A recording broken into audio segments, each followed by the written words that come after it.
my name is Cheyenne Vienna, and I just wanted to come to you and inform you a little bit about the 5 love languages and how to understand the love and needs of others. We often assume that love is simple, just care enough, try hard enough, and everything will fall into place. But what if the real problem isn't effort, but translation? Imagine 2 people who genuinely love each other, yet one feels ignored while the other feels unappreciated, simply because they're expressing love in completely different ways. Gary Chapman's 5 love languages reveals that love isn't a universal dialect. It's a set of 5 unique love languages, and each of us speaks one more fluently than the other, or a combination of all. When we learn to recognize and understand these love languages, we don't just improve communication, we unlock the ability to meet our partner's deepest emotional needs and strengthen the relationship we value most. The topic is relevant to everyone all over the world. As we all love, we build relationships with others, whether it's friends, family, or lovers. And I've always been intrigued with how the mind works and how love works, and truly how we each speak a different language with emotion.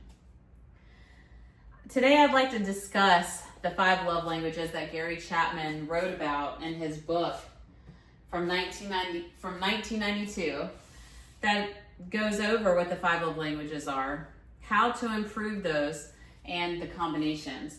The 5 love languages are words of affirmation, physical touch, acts of service, quality time, and material gifts. Gary Chapman revealed that, again, it's not a universal dialect, and emphasizes that unmet emotional needs often stem from partners speaking different languages without even realizing it. This book gives you examples of relationships. It gives you insight to how others speak and what others' needs are. I implore you to read this book. I love it. I own it myself. There's a quiz in the back of it that you can take, your partner can take, family can. So you can understand what those needs are and bring it to fruition and just improve that relationship. So now that we know what the 5 love languages are, let's talk about how we can use those to improve the relationships that we have. These are practical strategies that can deepen connection and improve communication. In an article by the Greater Good magazine, by psychologist Gary Contreras, it's in the article for the Greater Good magazine. It just notes that the 5 love languages is popular method to understanding, but it's not just the only one, which is true.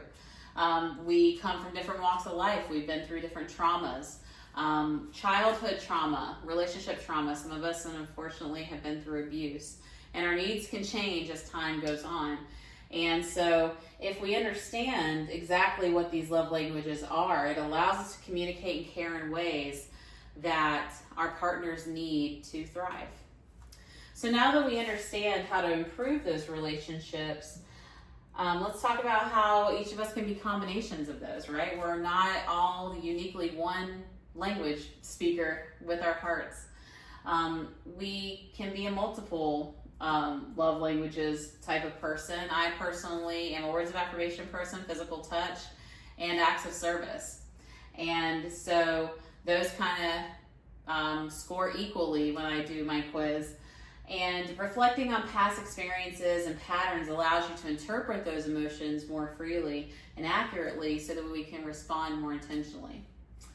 As outlined in an article on leaders.com, the 5 love languages serves as a guide for effectively navigating unique emotional needs, emphasizing that understanding how our loved ones receive love is key to healthier relationships.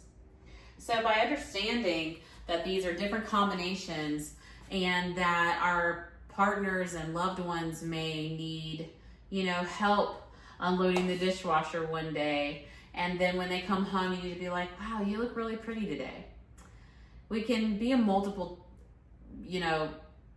language speaker with our hearts. And so the 5 love languages has truly opened my eyes and the eyes of many to improve our relationships. And so today I discuss what the 5 love languages are, how to improve your relationships, and just what combinations we can be to improve those relationships that we do have, because we're all unique. Remember that the 5 love languages that we discussed today are words of affirmation, physical touch, acts of service, material gifts, and quality time. What if the person you love most has been saying, I care about you, but in a language you've never learned to hear? So regardless, in love, it's not a matter of how much we give, but how we understand it. I implore you to buy the book by Gary Chapman.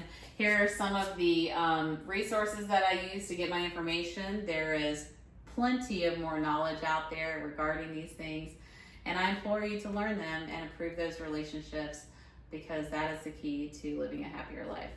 Thank you.